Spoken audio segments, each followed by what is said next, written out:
It was nearly midnight when I finally reached the city I called home. I spent the last week on a business trip covering some remote parts of my sales territory. I work for a large multinational drug manufacturer, and my responsibility was to convince the medical staff in my territory to recommend our branded products above all others. Every 6 weeks, I had to spend a week away from home to cover my area regularly. My day went from visiting one doctor's office to another, promoting our products and leaving free samples where possible, highlighting the qualities that set our brands above the ordinary. It was a game of averages. 1 time out of 6 times a day you might get lucky and get to talk directly to the doctor. Most of the time you were talking to the head nurse, or the person assigned to deal with people like me. My wife and I wanted to pay off our debts before starting a family. I left on Sunday this week, so I could be there early in the week. In addition, when I submitted my daily reports this Thursday at 7 p.m., I received a call informing me that the regional sales manager had given me permission to go home and take an extra day off with pay. I again exceeded plans for the quarter. These visits at unusual times finally brought me visibility. When I worked in these places, I spent extra long hours on business trips visiting these medical facilities after working hours. This may not have made a big difference in terms of promotion, but when I filled out my daily reports and sent them by email, it spoke for itself. I found that I spoke directly with more doctors this way than during a typical day. Most of them had quiet hours, which made it easier to have open and honest one-on-one discussions with them. This allowed me to pass on knowledge about what was new, why it was better, or what to look out for if there were complications when taking the medicine with others. This earned me a lot of respect from the doctors in the field. Most agents in the field, like me, did not approach this customer channel because they saw it as repeating what had already been done. I have found this to be the best way to reach doctors directly, since most of these operations served clients without appointments after opening hours. From 4 to 6 was their quiet time. As long as my fellow salespeople completed their daily visit schedule, they were happy. My way of looking at things was that if you constantly do more than what is required on odd days when you don't follow through, it won't be taken seriously. Maybe it was because I was the youngest and newest member of the sales team, which fueled my ambition. Some days I skipped lunch to reach out to a couple extra contacts. I must admit that I am a people person and had a gift of persuasion that seemed to make people feel at ease when interacting with me. On a personal note, if I wanted to cheat on my wife, I would have plenty of options, especially on the road. In every city and place, there was always some young, attractive person, new to the field for various reasons, ready and planning to flirt with those who they thought were better placed than the majority. Those who knew me on the field called me a cunning dodger because I always found a way to get out of sticky situations without leaving any grudges behind. My mother cheated on my father regularly when I was a teenager. We 3 children knew this. We also knew the man's name and reputation. I watched my father suffer from emotional pain for years. On the rare occasions when I ran with my father, we talked. He felt trapped and at a loss at the same time. Because of his views on responsibility to children, he remained in a loveless marriage. I knew that when the time was right, he would take steps. My mother treated my father like dirt. As a result, I made a promise to myself that I would never allow myself to be like my mother. I could not and did not want to intentionally hurt another person. One night, my mother and I had an argument. I called her what she was, a cheating girl. She said that my father does not have the courage to leave her because he loves her too much. I told her to be careful because her own words could come back to her with great force. Mom found out the hard way how wrong she was. As soon as the last of his children, that is me, graduated from high school, he took his revenge. They said it was an accident, but the facts still don't make sense in my eyes. I still believe that because of what happened, his love turned into hatred, which allowed him to take revenge. My mother and her long-term lover, who was her employer, fell off a cliff after my father confronted them, demanding that their relationship be permanently ended in every sense. My mother made the mistake of telling my father that he was not a man, and the only reason she stayed with him was because he was such a good provider. She then told him to his face that now that their children were grown, she would file for divorce. They had separated and he had just left the family home a few days earlier when it happened. One evening, before filing for divorce, my mother and her lover decided to try a new restaurant that had opened on top of a bluff outside of town. For the elite, this was the place to be.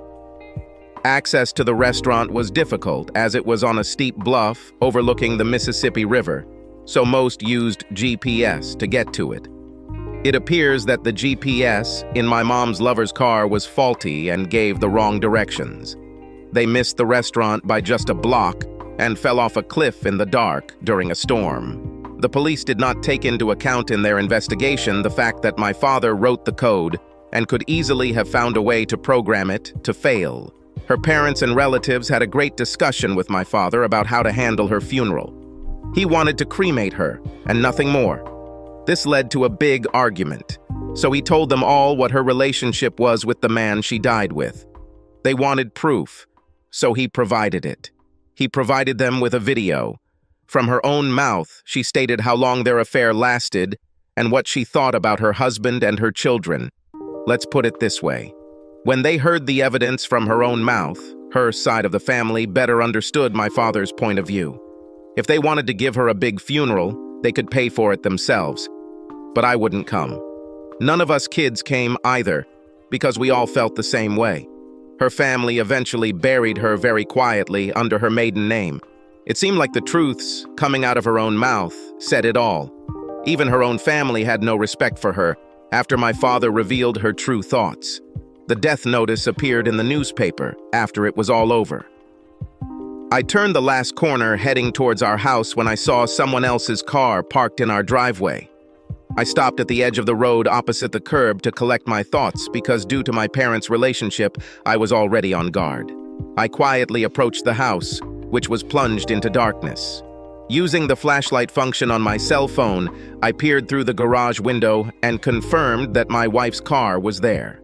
This meant that the unfamiliar car parked in front of the house was not a replacement and had no reason to be there at that time of night.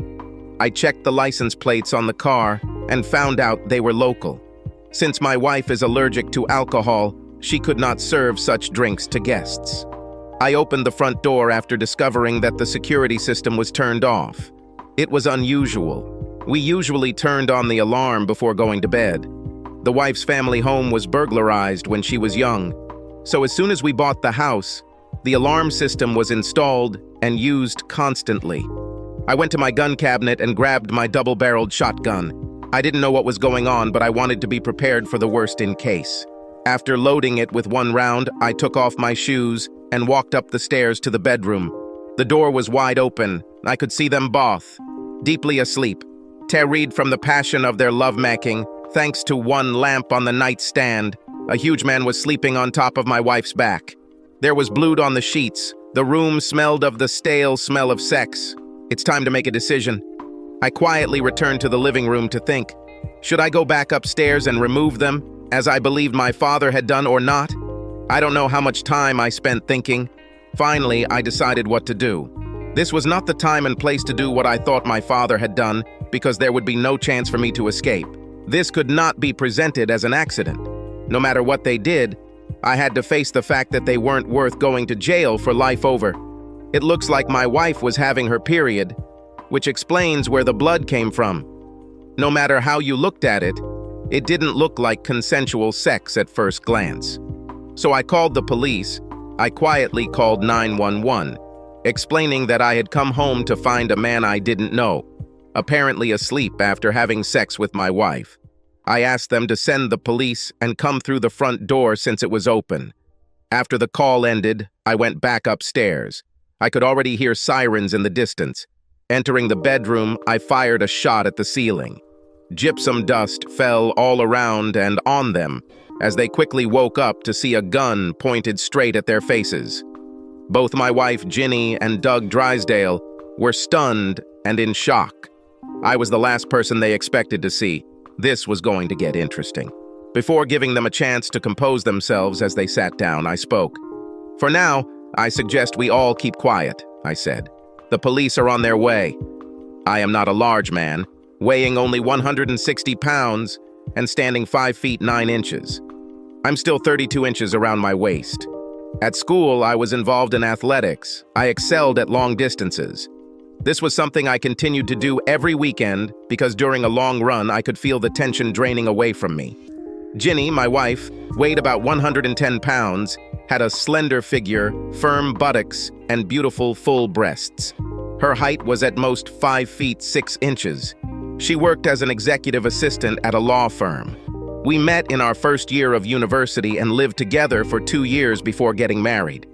I loved her very much and never expected this. At that moment, I realized how quickly love can die. The man who had been with her earlier was 6 feet 3 inches tall and weighed 250 pounds. He obviously had a 40-inch waist, and I could see that his body was practically all muscle. He was also my boss's boss. I knew that the only thing keeping me from ending up in the hospital right now was the shotgun in my hands. To everyone who knew him, he was a complete asshole. When the police squad entered my house, they called my name and I answered, pointing in the direction of the bedroom. They entered the room with their weapons drawn, expecting the worst. The first thing they asked upon entering was for me to put my gun on the floor, which I did. The first thing one of the officers did was push my gun away before putting his own away. I was asked to put my hands behind my back and I complied. They quickly handcuffed me and took me out of the room. I was told to sit in the living room while they finished examining the scene. Another police officer called an ambulance to check on my wife. I knew they had to wonder if I had shot her in anger. A police officer took a naked man into custody after allowing him to put on his pants. He was caught on camera by news crews being placed half naked in the back of a police car. The story was broadcast live. Ginny, my wife, was photographed as she was loaded into the ambulance for transport to the hospital.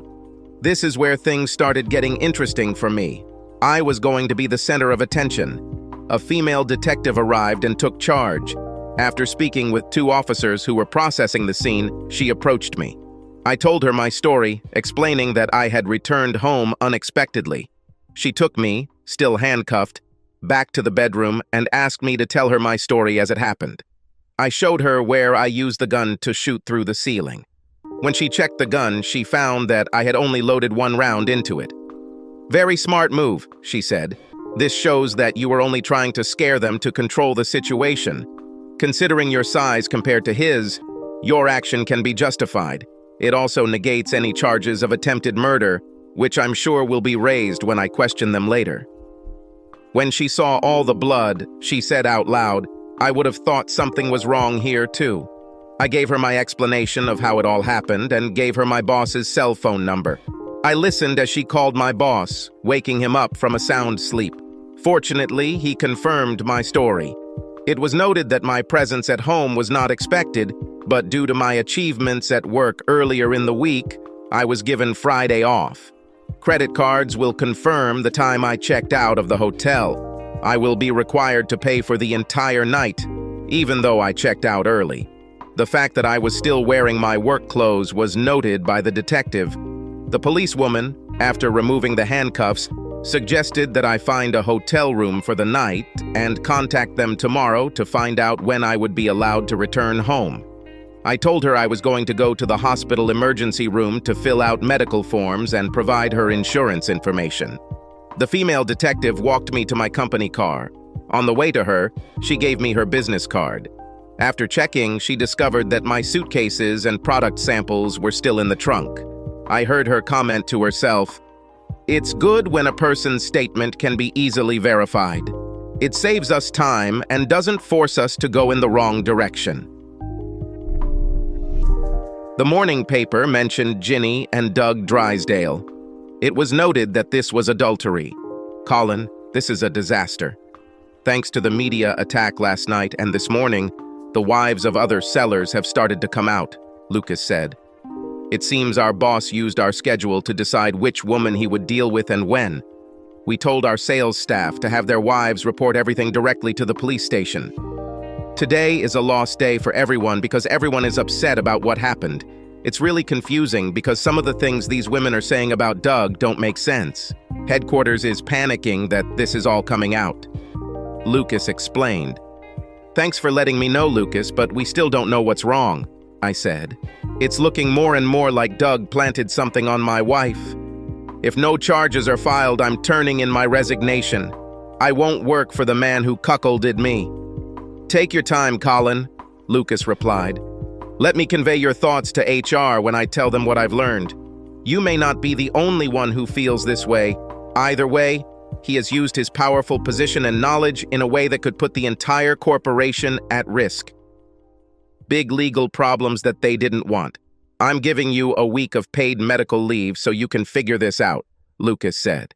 Don't worry, I'll keep you posted on this side. I don't want to lose you because you act hastily. I found an inexpensive hotel near one of the main entrances to our city. After checking in, I collapsed on the bed in my clothes, having been awake for almost 30 hours straight. Sunset had already come when I woke up. It took me a few minutes to collect my thoughts. After opening my suitcase and choosing some fresh clothes, I took a quick shower and shaved before checking my cell phone. I missed 8 calls. When I contacted the response service, I found 6 messages left for me. 1 each from my wife's parents and my father, 2 from my boss with updates on what was learned, and 2 from the female detective investigating the case. The first thing I did was call the police detective. Hello, this is Colin McBride, I said. Detective Benton, have you tried to contact me? Thanks for calling back, she said. Your boss told me you were up all night. I hope you slept well. Actually, I just woke up. It was around noon when I checked in, I replied. How can I help? I have a few questions for you, Detective Benton said. But more importantly, I have a lot of news for you. After the morning media fog, a lot of background information has been revealed. This raises many questions about what really happened. Well, I was just getting ready to get dressed and go out to dinner, I said. Maybe I can grab something along the way and bring it to the station. Well, she said, since I haven't eaten yet and you're not a suspect, what if we meet somewhere in about an hour? That will give me time to change my clothes and take a shower. Sounds good to me, I responded positively. Name the place. She made it. Since I had time, I called Lucas, who answered immediately. Hey, Colin, have you talked to the detective yet? He asked first. Meeting her in an hour to discuss a few things, I said. I called her first as soon as I woke up, and now I'm calling you. It appears that Doug Drysdale's days with the company are numbered. Our head office personnel department has been instructed to terminate his employment as soon as possible for violating the moral standards in his contract, Lucas said. We learned that 5 other sales representatives had wives who dated Doug regularly. Your wife was only one of them. Mrs. Drysdale has already hired a lawyer and will get him fired. By the time she is done with him, he will be finished in every sense, Lucas revealed. She seemed to be convinced that he was staying late in after-work meetings every Thursday. Our head office is sending legal representation to fire him tomorrow. Wow, they're moving fast, I said. I've been ordered to send 6 of you to the corporate office branch as soon as things start to settle down, Lucas explained. For the time being, I will be doing both Doug's job and my own in this regional office. Honestly, am I still on vacation for next week? I asked. Yes, and longer with full payment if necessary, Lucas replied. HR confirmed my decision. Hell, they even praised me for it. Unofficially, they think you're one of the best field agents we have and are afraid we'll lose you. Your reports always contain new locations and marketing opportunities for us. With this complementary approach to handling our products, we have seen a noticeable increase in volume from your area. I arrived at Olive Garden to find Detective Benton waiting for me. Rush hour at the restaurant has already passed. The hostess soon showed us to our table, which was half closed. I was surprised to see the detective out of uniform. However, she considered our meeting so important that she dressed smartly and stylishly. I loved seeing the lady in the dress, and the one she wore was designed to impress. If she was trying to impress me, she did a great job. Detective Benton was blonde this time, but I could see traces of her dark roots. She was about my height and had a good figure. If I were free, I would be interested to know where this might lead. I put on black pants, a soft yellow shirt, and a black sports jacket.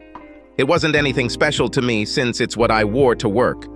As soon as we sat down, she informed me that toxicology tests had found no illegal substances in my wife's blood. The argument that a prohibited drug was used for deliberate intoxication disappears. 3 of the 5 other women who found themselves in sexual relationships with Doug Drysdale admitted that they were forced into an ongoing affair with Doug, but there were never any direct threats, although much was hinted at. They only met with him on a Thursday night every 6 weeks. Their memories of what happened and how it happened are at least confusing, which lets me know that something is missing in this situation, she explained. His power and influence over their husbands' careers will be taken into account by the district attorney. Each of the women knew about the others, and they all kept each other's secrets because they wanted their husbands to keep their jobs. They only saw Doug when their spouses were on business trips, and it was only for one night.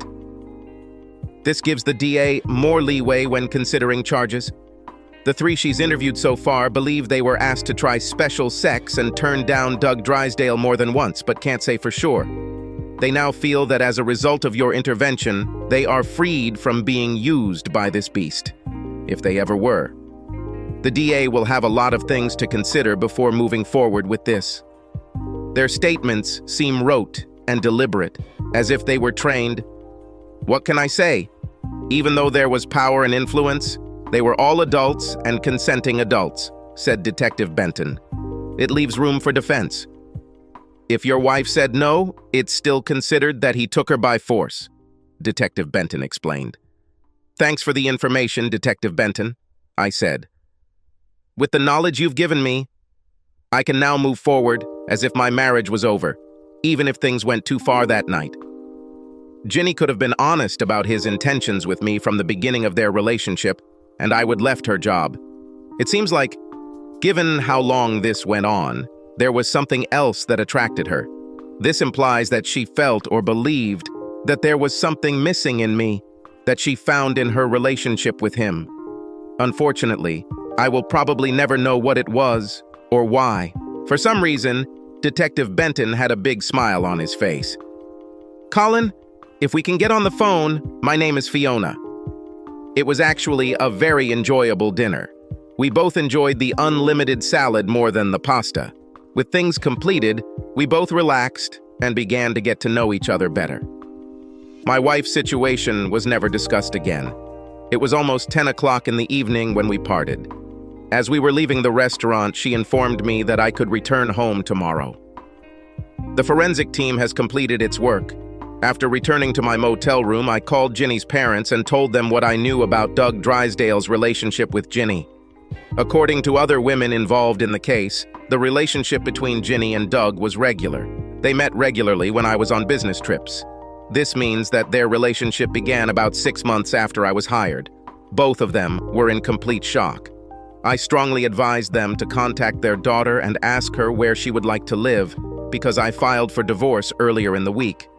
My father, when I spoke to him, congratulated me for handling the situation so professionally. He said that if I wanted, I could move in with him until I sorted things out.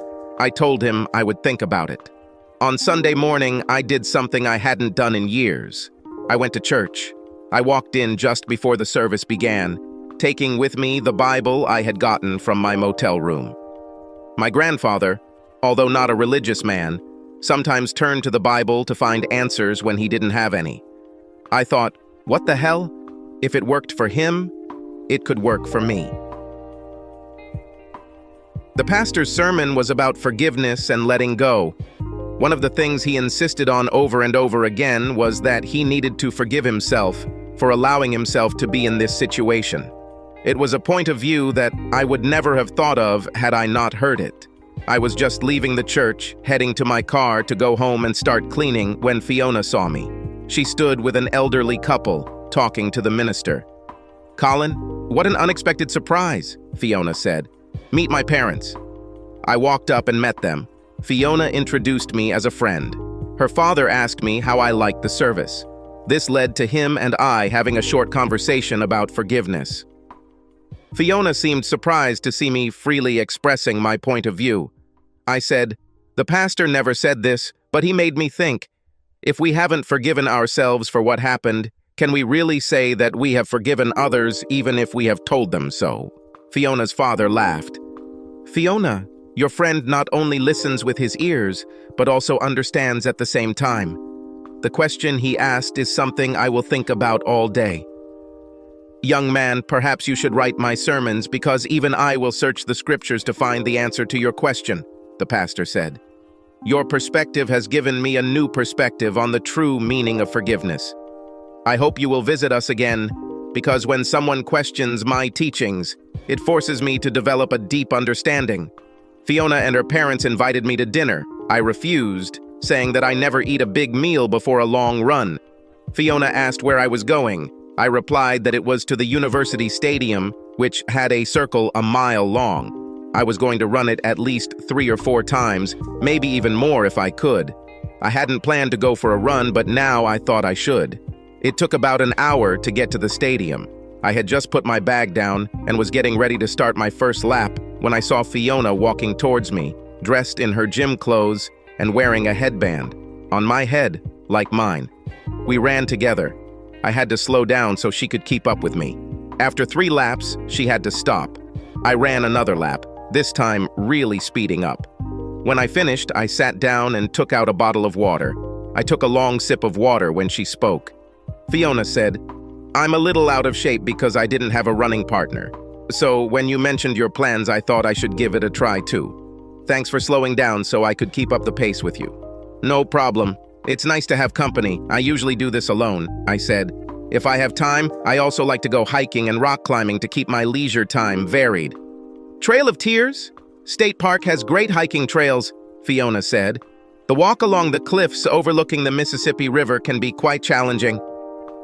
This is one of those places you don't go to on a rainy day, I said with a smile. If you go, you're just looking for trouble. Once I had cooled down a bit, we walked back to our cars.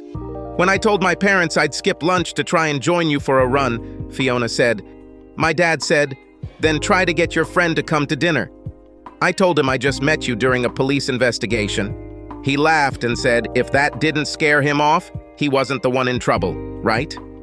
To be honest, I was thinking about doing something, I said.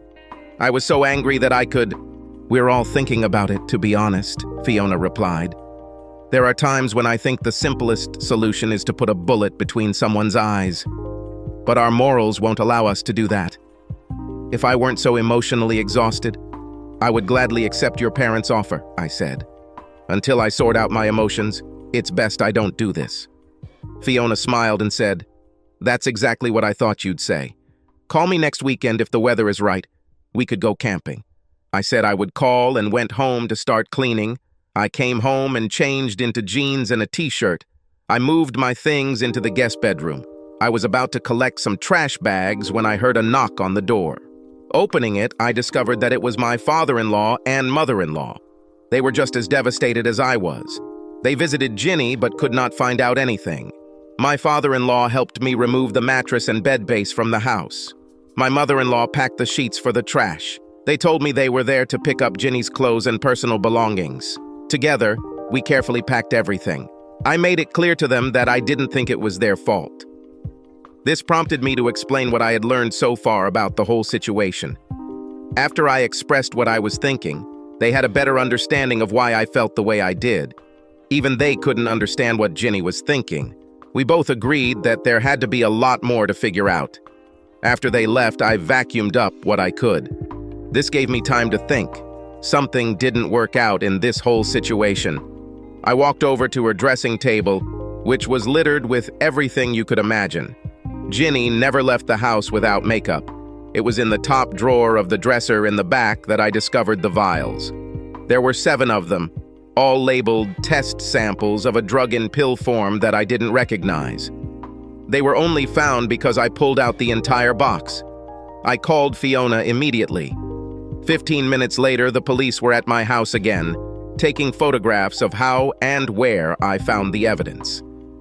They went to the master bathroom and emptied the small trash can. Inside the trash, they found 2 empty bottles. Fiona arrived, dressed almost exactly as I was, and immediately got to work. I heard them talking. Fiona said they would need to find out from the pharmaceutical company I worked for what the drug was for. "Treat it as a priority," Fiona said. "Looks like this might be the trigger we've been looking for. We'll have to get warrants to search the other women's homes. See Judge Davidson for that." After the team left, Fiona made a short call. "Take what you need, Colin. You're coming with me," Fiona said firmly. "I won't let you sit here and wonder about something that doesn't have answers right now." "Where are we going?" I asked, locking the doors. "My parents decided to have an impromptu barbecue for anyone in the family who wanted to come," Fiona said. "I hope you like volleyball, because if I know my family, you'll probably be dragged into a game or two." "Can I be expected to be interrogated by your family?" I asked. "Let's stop at the store so I can buy something for the table." Fiona laughed and said, "We'll wait and see." While I was at the grocery store buying sausages and buns, I picked out a beautiful bouquet of spring flowers in a vase for her mom. When I returned to her car, Fiona's eyes sparkled.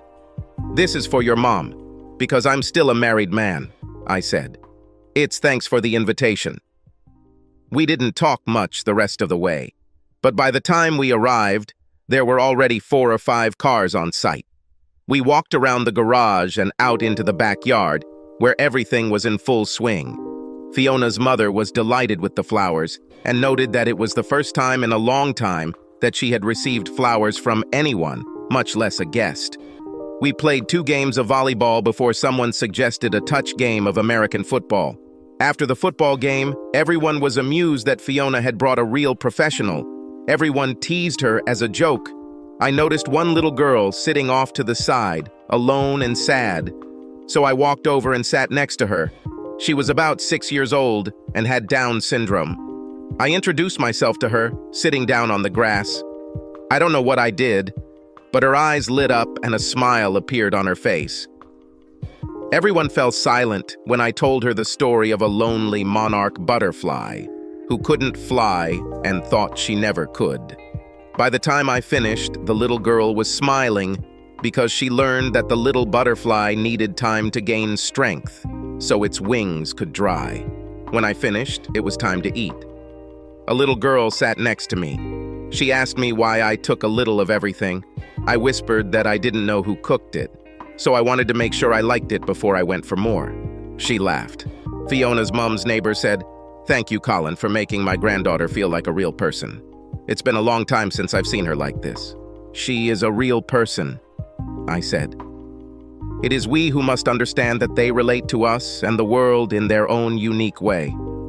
To have a relationship with such a special person, we must be open, ready to adapt to them as they adapt to us. This is more difficult for us because we are too entrenched in our habits, unlike them." I fell silent because I saw tears in the woman's eyes. After dinner, I called my sister to tell her about the little girl I had met and suggested that her daughter and she meet.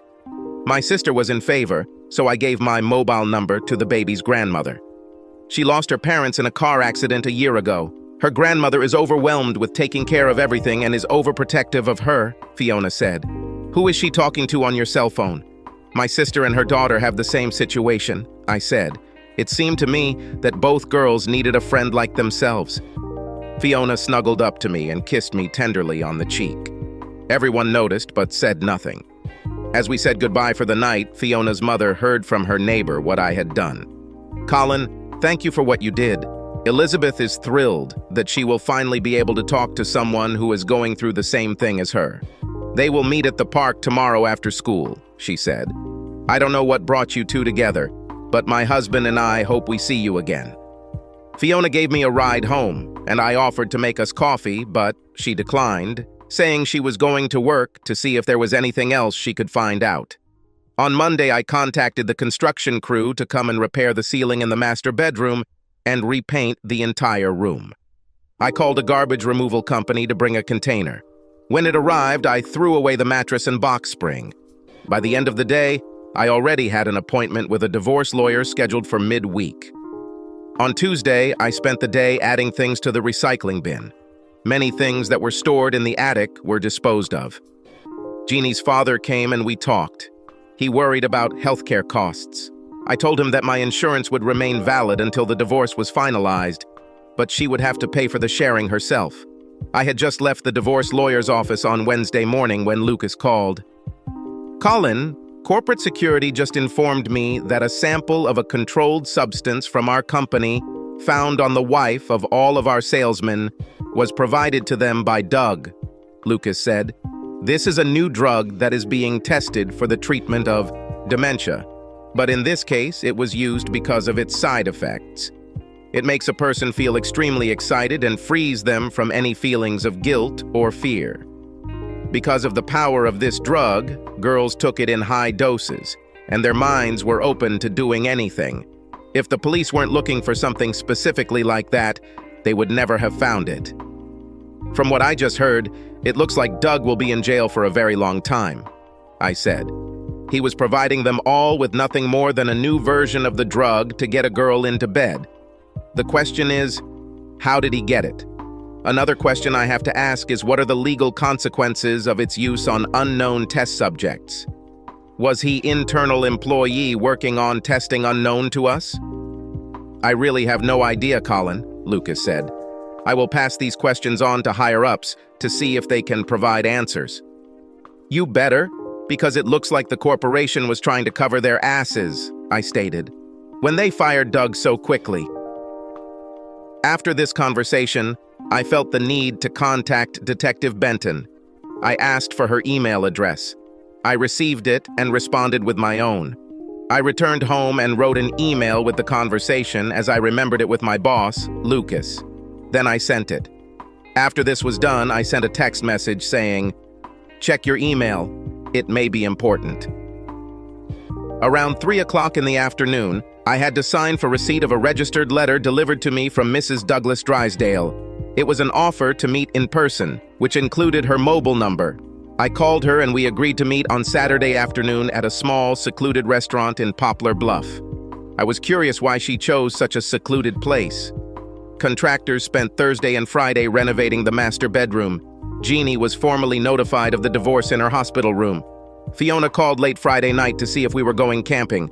I explained what I was doing on Saturday, so we agreed to meet at the state park on Sunday at 10 in the morning. Mrs. Drysdale was a remarkably beautiful middle-aged woman. Over dinner, we talked about our divorces. Just as we were about to leave, she handed me a large envelope.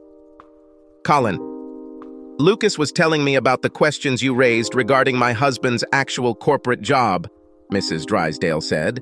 "Inside the envelope are confidential documents that will answer your questions. For reasons I cannot explain, I must remain in the shadows. So handle these documents very carefully. They are so incriminating for some parties that extreme measures may be taken to prevent their disclosure." After reading the file in my car, I completely understood why she took such extreme measures to give me the information. I called my father for advice on what to do. "Dad, I just got my hands on some very damaging inside information," I said. "I don't know what to do. This is a legal document related to what happened behind the scenes with Doug Drysdale and my employer. It gives a clear picture of what happened, and it's disgusting." "Are you home?" asked my father. "No, I'm driving back from Bluff," I answered. "Don't go home. Your source could be followed," Dad said. "Come here with the information and we'll scan it. I'll forward it to an organization that is known for asking questions and never revealing its sources. You'll have to decide who to mail it to, who you deem incapable of corruption." I went to my dad's, and we scanned everything into his computer after he read it. This is extremely incriminating information. It shows that the pharmaceutical company told the authorities nonsense. They are testing a mind-altering drug for the Pentagon and have assigned certain upper-level executives to use it on unknown targets, my father said loudly. Proof of this is what Doug Drysdale wrote in his reports about the 6 women he chose over the past 2 years. In essence, all 6 wives he used were nothing more than his unwilling sex slaves. They maintained their personalities and submitted without questions. If they were told to forget about what they did, they forgot. My father uploaded the file to Wikipedia and sent it. My father printed out a copy of the file. I found the police station address and addressed the new envelope to Detective Benton, while wearing surgical gloves. Using gloves, I took the freshly printed copies and placed them in a self-adhesive envelope. After weighing the package, Dad allowed me to use his postal meter to apply the correct stamp. "Don't tell anyone. Put the envelope in the mailbox that doesn't have cameras," Dad said. "Wikipedia will not publish information until their legal team has reviewed it. Just remember to wear surgical gloves when touching it. We don't want it to be known that we had access to it. The problem with Wikipedia's organization is that even though documents show the program was started and funded by the federal government under Obama, all the blame will be placed on Trump." Dad then copied the file onto a flash drive and then deleted it from the computer using a secure deletion program so no trace was left. We burned the original documents in the fireplace. Why is it always impossible to find it when you look for a mailbox? I decided to reset it in the dark of night. I parked my car a block away and dropped it into a busy spot. Fiona was waiting for me when I arrived at the state park with the biggest smile I had ever seen. While I was changing into my hiking boots, we talked about various things. "Mom says Elizabeth's stress levels have dropped a lot thanks to her new relationship with your sister," Fiona said. "Katie and Sophie, like all children, start to become close friends. It helps Sophie come out of her shell." "Has my sister already introduced Elizabeth to the local support group?" I asked. "I'm not sure. If I find out anything, I'll let you know," Fiona replied. I took my camera bag out of the car. It contained my Canon EOS camera, which was designed for photographers who wanted to capture the amazing views and fine details of whatever they were photographing. I loved it because it allowed me to get close-ups and unique shots of whatever I was photographing. We went hiking. If I stopped to take a photo, I showed her what it looked like before moving on. One of the best shots I took was of a ladybug that was just about to fly away from the petal of the flower it was sitting on. I tried to photograph Fiona whenever I could. I especially liked the ones that showed her determination to overcome difficult parts of the climb or descent. We spent time discussing the flora and fauna that surrounded us on our journey. It was almost 4 o'clock in the afternoon when we returned to our cars. The hike, which should have taken 1 to 2 hours, took us almost 6 hours. Neither of us discussed the situation that brought us together. Not once. Fiona watched as I opened the trunk and put my camera bag in it. Taking a small cooler out of the trunk, I asked if she had time for cheese, crackers, and white wine. When she said yes, I asked her to take the basket and close the trunk. Setting them out on the picnic table, I unpacked the tablecloth, cutting board, knife, 4 different types of cheese, and 3 different types of crackers. Over the next hour, we learned more about each other and our path in life. Before she left, she thanked me for a wonderful day and kissed me tenderly on the cheek. Around 7 in the evening, I pulled into my driveway. I was surprised to find my boss, Lucas, waiting for me on my doorstep. "Hey, Lucas, what's wrong?" I said with a sense of humor. "We need to talk about what Miss Spruce Drysdale gave you," he said seriously. After I opened the house, we went to the kitchen and grabbed a cold beer. "Colin, Michelle's father is in a high position. He's the head of human resources for America. She met Doug through him," Lucas explained. "She knew Doug's Thursday meetings weren't what she was told. I want you to promise to keep her name a secret." "I assure you, Lucas, I no longer have the information. It was scanned into the computer before the original file was destroyed," I said.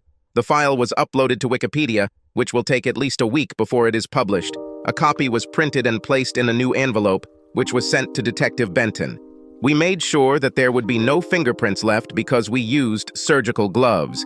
When we finished, we used the cleaner Hillary Clinton used to wipe the hard drive. The original file she gave me and the envelope it was in were burned in the fireplace." Lucas smiled as he said, "I told Michelle that you would handle this without anyone being held accountable. Thank you for proving me right." "Please," I said. "Does Michelle know you're in love with her?" "Yeah, and her dad knows too," Lucas said, pulling out his cell phone. "I need to tell him what was done." I listened as Lucas explained everything to Michelle Drysdale's father. Things got interesting when Lucas put the phone on speaker so I could hear what Mr. Levine was saying. "Mr. McBride, thank you for the professionalism you have shown in handling this sensitive situation on behalf of the corporation and myself. said Bart Levin. Many of us in senior management were strongly opposed to what was being done to innocent people to satisfy a government contract. Bart Levin continued, "On Monday, we will announce the promotion of Lucas to replace Doug. I'm offering his position to you if you want it. I accept it, but I owe you all a thank you because it ensures that Doug will be away for a long time," I said. "I'll need ideas on how to deal with our customers once everything comes out. There will be a lot of questions. How we handle this will help keep potential sales losses to a minimum. The right approach will make the difference. I'm guessing it will be at least a week before it goes online." "Wow," said Bart. "Lucas, have you always approached your sales territory with this logic?" "Yeah, he always did. So when you offered me Doug's position, I offered it to you," Lucas replied. "Then we have work to do," Bart replied. "I'll let marketing know first thing tomorrow about my concerns that I feel like everything is going to blow up. Colin, I'll let Lucas update you on the salary and all the benefits you're getting. Thank you, gentlemen, and good night." Lucas and I sat in the kitchen and had a couple more beers. Everything work-related could wait until tomorrow. I will be working half-days next week while I am being trained for a new position. A huge burden has been lifted off everyone's shoulders. I knew that I was working with people who shared my views. I was almost ready for bed when my cell phone rang. It was Dzini, and she wanted to talk in person. I said that I would come to see her at the hospital the next day in the afternoon. I walked into our regional office around 10 minutes past 8 in the morning. Lucas was already there. Over my first morning coffee, I found out how big of an increase I would get. As a regional sales manager, the bonuses for achieving levels were amazing to me. Now I understood why Lucas was so driven and demanding results from his sales team.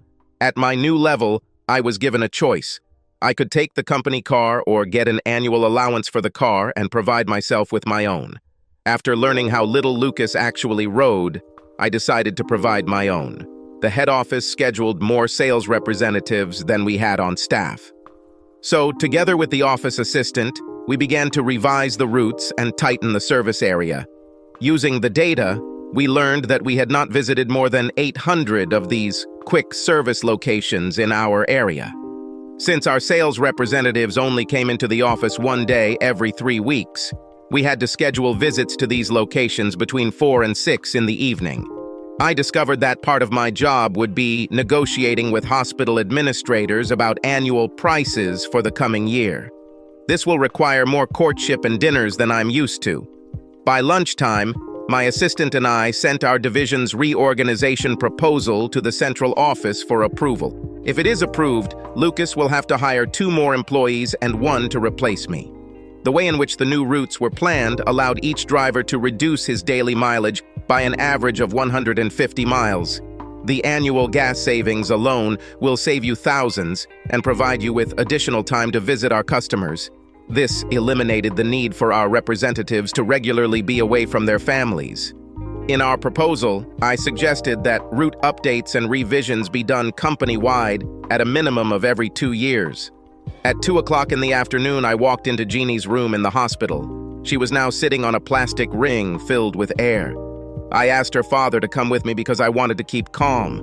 We both learned that her memory was fuzzy. All she could remember was that he regularly appeared every 6 weeks. When her father told her what we know as a fact, she couldn't understand how she could let this happen. She told us that doctors discovered that she was 3 months pregnant.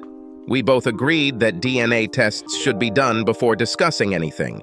When we left the room, her father told me that he thought she was lying. I told him not to jump to conclusions yet. "Just watch for now," I said. "Do you believe her?" he asked. I replied that I was filing for divorce due to irreconcilable differences, not for infidelity, because it was the trust that was most broken, not anything else. For my father-in-law, that said it all. I walked into my new office on Wednesday to find that corporate had approved our proposal.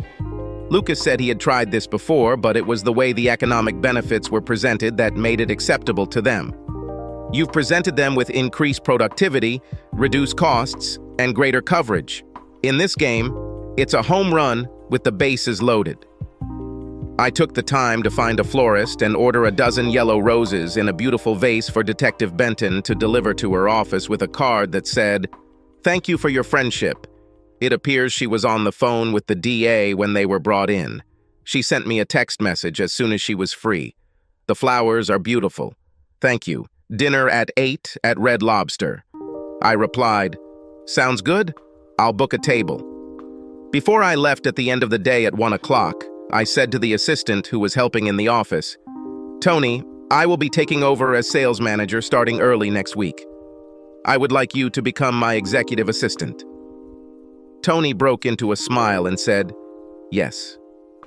"Tony, since all of our sales reps have GPS, let's do a comparison test over the next 3 days," I said. "By using the date and time of their stops and comparing them to GPS data, we can identify some deceptions that I can use to my advantage at our next meeting of our own." "You're not going to fire anyone, right?" Tony asked in concern. "No, I'm not, Doug. I know everyone has been dealing with a lot of problems," I said. "I want to use this as a teaching tool and establish a line of open communication." "Oh, I didn't know about that," she said. "Now I admire you even more. This also gives us the opportunity to discuss new routes and a 4-day work week so they can catch up on paperwork on Friday. I want to emphasize that weekends and evenings should be time for family, not catching up on work," I said. "Will I be at the meeting?" She was surprised. "I believe the assistant should work with me, not under me," I said. "When I'm not there to make decisions, your word is law." "That's enough. I'm leaving. See you tomorrow." Tony had a wide smile on his face. I could see in her eyes that I had given her the biggest promotion she had ever received in her life. Before I left, I stopped by Lucas's office to tell him that I had made Tony my assistant and explained what her new responsibilities would be. Lucas paused for a moment, considering what I said, then called his secretary, who had transferred to work with him, and informed her of her new title and the responsibilities that came with it. "Sherry, let me make this clear. If I am not there and Colin needs approval or disapproval, it is up to you as my assistant to act on my behalf. Whatever you say to him, I will support 100%. You will be involved in every aspect of my work," Lucas said. "We'll all be on a learning curve for the next few months, so let's keep that in mind as we make decisions." "Now I need to call Brad and convince him of this," Lucas said. "Tell him the truth. That because marketing has not provided us with protection from the media storm that awaits us, you and I have come together to create this new program to protect our staff and their families," I said. "Our job as a sales team is to protect our staff, their families, and make sure what happened never happens again." Lucas laughed. "You seize the moment while you can. If this works, you'll rise through the ranks faster than anyone I know." Then a message notification appeared on my mobile phone. Checking it, I saw, "I'll be wearing jeans tonight, if that's okay." I replied, "Good for me." Then called the restaurant to make a reservation for 8. Lucas said, "Judging by the look on your face, whatever it says, it was good news that made you book a table at the restaurant." "Just dinner with a friend," I replied. "If it's Detective Benton, be careful. You're marriage material in her eyes," he said with a slight laugh.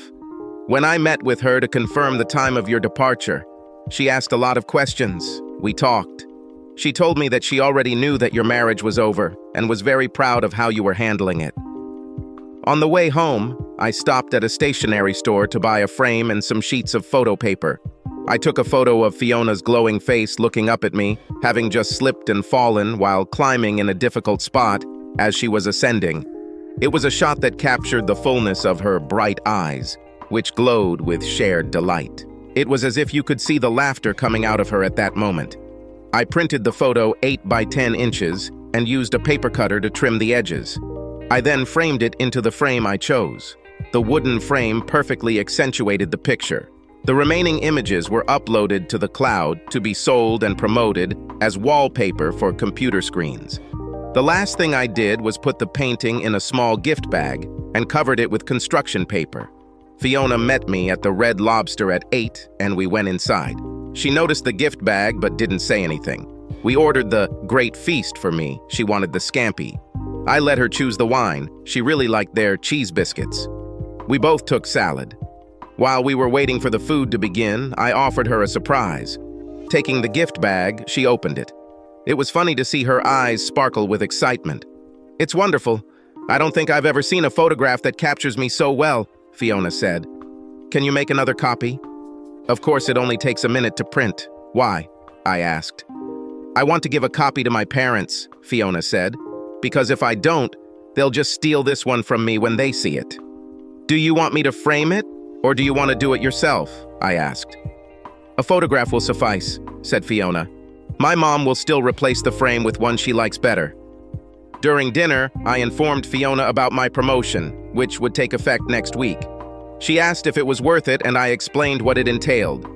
I said the only thing I wouldn't miss was all this traveling from place to place. "I spoke to Jeannie for the first time," I explained. "Her father was there, and she doesn't remember anything about her time with Doug. Her father thinks she was lying, but I'm not sure. He and I both found out she was pregnant, so we'll do a DNA test. On that note, tell your soon-to-be ex-father-in-law to keep an eye out for the DA's announcement on Friday," Fiona said. "That will explain a lot to both of you. I'll go and take her statement tomorrow. That's when the charges will be announced." I asked her if she wanted dessert, and she said no. After paying the bill, she followed me back to my seat. We went into the home office where I printed and cropped another copy of the photo for her. Then I put it in an envelope for her. I took the time to show her where I sold my wallpaper photos. I took her upstairs and showed her the newly renovated master bedroom. Even the carpet in the bedroom was replaced. Fiona seemed impressed. I told Jeannie to come after she was released to take what she wanted from the house. After that, I would change the locks and alarm code. "You haven't reordered the bed mattress set yet. Why?" Fiona asked. "I hope Jeannie takes it as I'll never sleep in it again," I replied. "If not, I'll call Sally Ann's, so they could come and get him." "Sally Ann?" she replied. "An acronym or nickname for the Salvation Army," I said. "My family always sent them things to sell, so I guess you could call it a family tradition." She took the envelope and headed towards the front door. I followed her. She turned to me. I leaned over and kissed her tenderly on the cheek. With that done, she slipped out the door. I was at work waiting for Lucas when he walked through the office door. I've already made my first mug of coffee. "What did Bart say?" I asked. "I haven't heard a word yet. I don't think they'll go for it," Lucas replied. "Send him a text if you can. Just tell him the DA will speak publicly on Friday," I answered. "Maybe this will get corporate to move." Lucas looked at me with a questioning look. "Detective Benton?" "Yes, but now it's not the detective. It's Fiona," I replied. "We're becoming friends." "That's how it started with Mitchellly," he replied as he sent a text message. Lucas's cell phone rang almost immediately. Before answering, he said it was Bart. He told the marketing department to be prepared, and they waved it off. Lucas turned on the speaker. I listened to what they discussed for a while. "Gentlemen, I will issue a response after the DA speaks," I said. "Both of you will act like you don't know anything. Brad, if you're asked on Monday morning, you can tell everyone you talked to me and I said what I said to buy the corporation time to develop a plausible answer." "Saving our skin again, Colin," Brad said. "But how are you going to pull that off?" "Easy. I'll be in the crowd listening to the DA when he makes his press release," I said. "Okay, gentlemen, you both now have executive assistants as a pilot program," Bart said, "for 1 year, and then a final decision will be made based on the results." Lucas looked at me and smiled.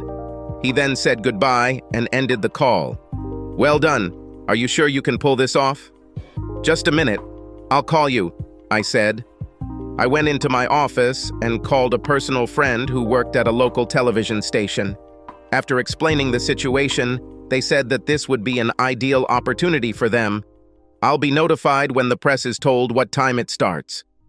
I walked up to Lucas's office door and said, "Everything is set, so let's make an announcement to the office staff today."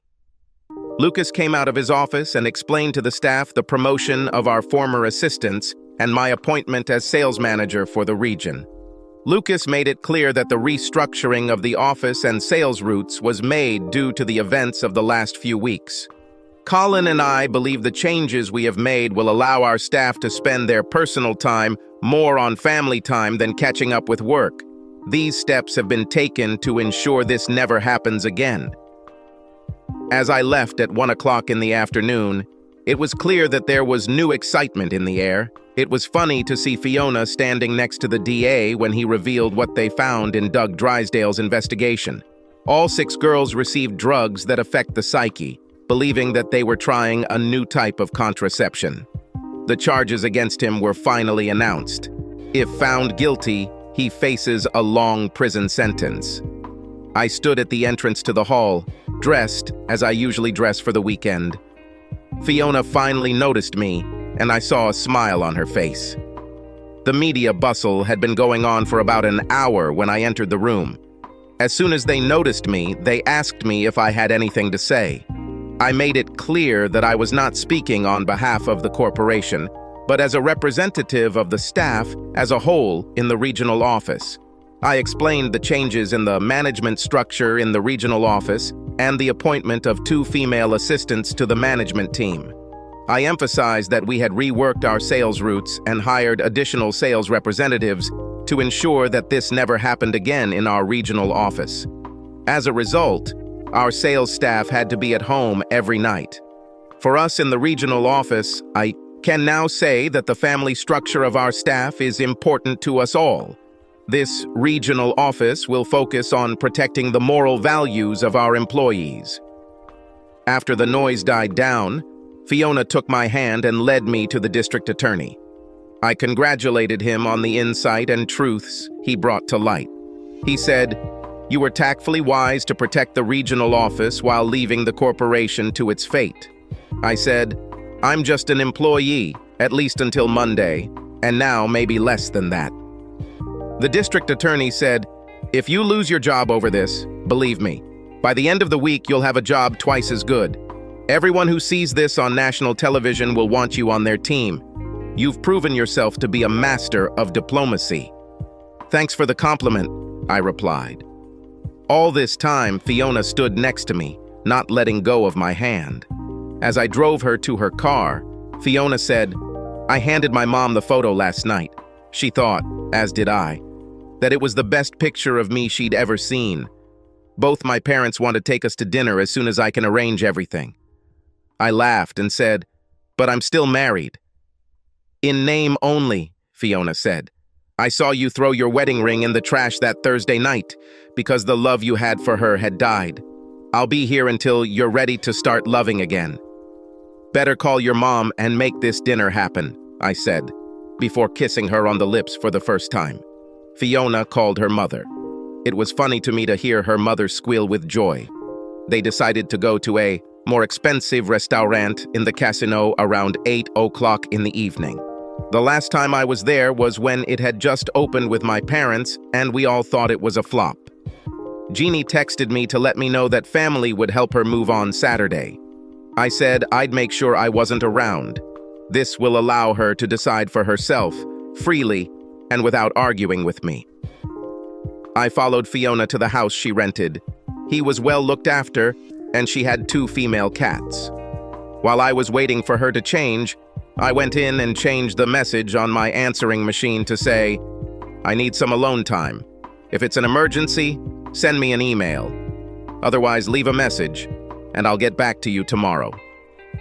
Few people knew the uproar this message would cause.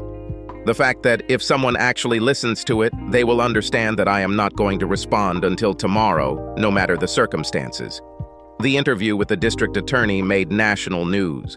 My indirect denial of the events described by the DA, with the disclosure of programs put in place to protect personnel at the regional office, raised many questions. Especially when it was discovered that my soon-to-be ex-wife was one of the victims used in an unauthorized human trial. Surprisingly, the dinner at the upscale casino restaurant was better than the last time I tried it, but still not worth talking about or justifying the price. For a Friday night in the Cape, for the restaurant to not be busy said a lot. Mr. and Mrs. Benton saw the interview on the local news at 6 and had a lot of questions. They ended up coming to the same conclusion as me about what trust is. Mrs. Benton couldn't stop talking about the photo I had taken, which was now one of many in the hallway leading up from the first floor. After dinner, Fiona's parents went to the casino to play slot machines. They asked us to join, but I refused, saying that my mother spent many evenings there, and I did not want to remind myself of her. Fiona and I left them and went for a walk along the promenade in the center of the Cape, on the banks of the mighty river. We were lucky because the steamer on wheels was parked overnight. During this walk, I told her the story of my mother and our entire still-living family, not wanting to withhold any details. If Fiona asked any questions, I answered them. "Your father set high sacrifices and standards for you as a father," Fiona said. "He put raising you and your sibling above everything else. What will you do if Jeannie's child turns out to be yours?" "That's no longer a question," I said. "The medications she was taking caused a spontaneous abortion.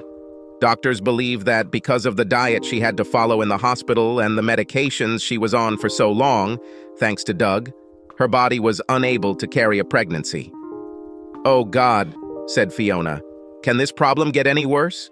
Her life is ruined, as is the life of every other woman who was involved with Doug. Most of them will end up divorced. Their civil suit will cost millions."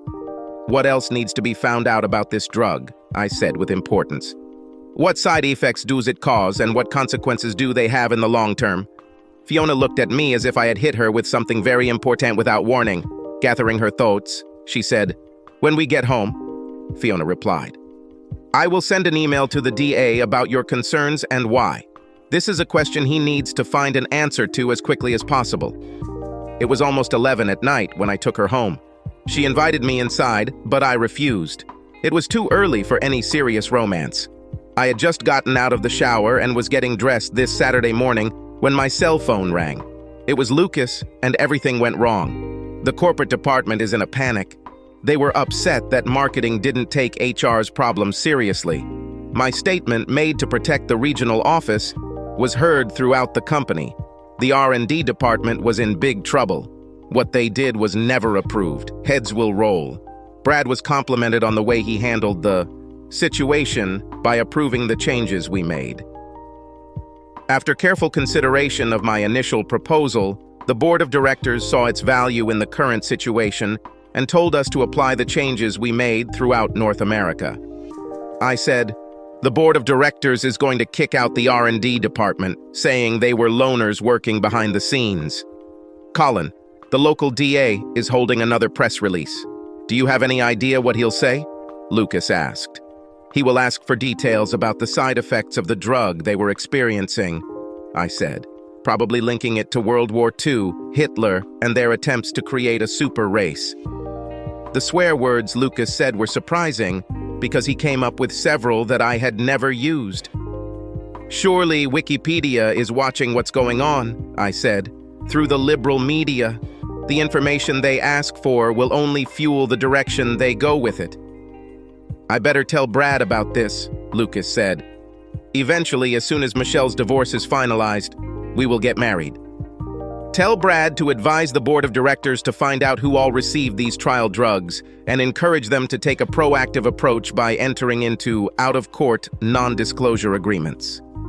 If they don't take a proactive stance, it will ruin them," I said. "Wikipedia will turn this into a marketing tool to attract more donations to their organization, turning a political event into an anti-Trump hate feast." Lucas was about to say something, but I got a second call, so I said I'd call him back. It was Jeannie's father. She was back in the hospital after attempting suicide. The chances of her waking up from her drug-induced coma were slim. Her body gradually shut down. She was now connected to life support machines. I asked who the receiving doctor was, and he told me.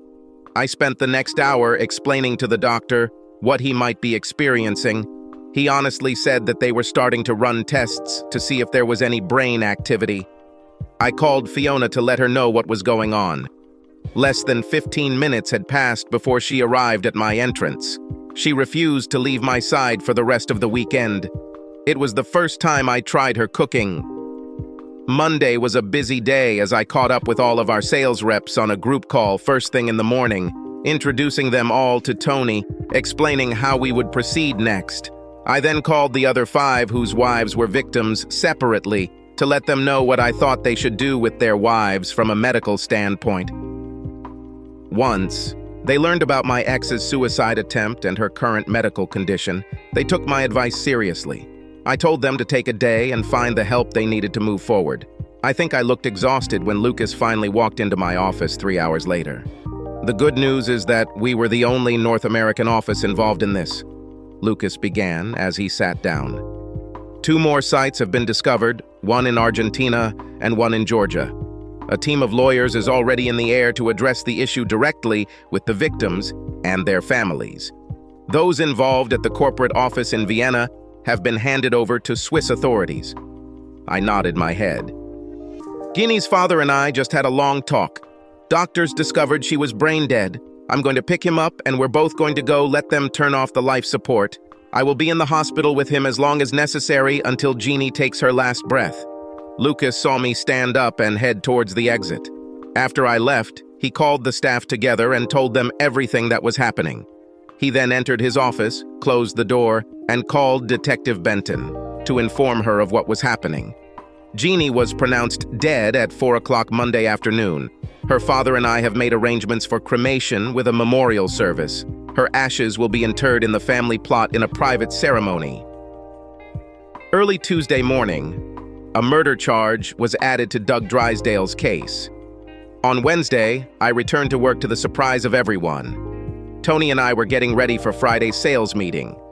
I informed everyone that a memorial service would be held at Potter House on Saturday at 1 o'clock in the afternoon, where my father-in-law was a respected member.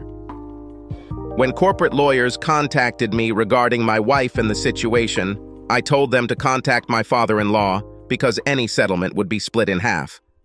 When my father-in-law asked me why, I replied that she had been his daughter longer than she had been my wife. His loss is greater than mine. When I walked into the sales rep's morning meeting on Friday, I received a standing ovation. I started by saying that the last few weeks have been hectic, but it's time to get started. I pointed out that the GPS did not match the locations and times in the sales rep's reports.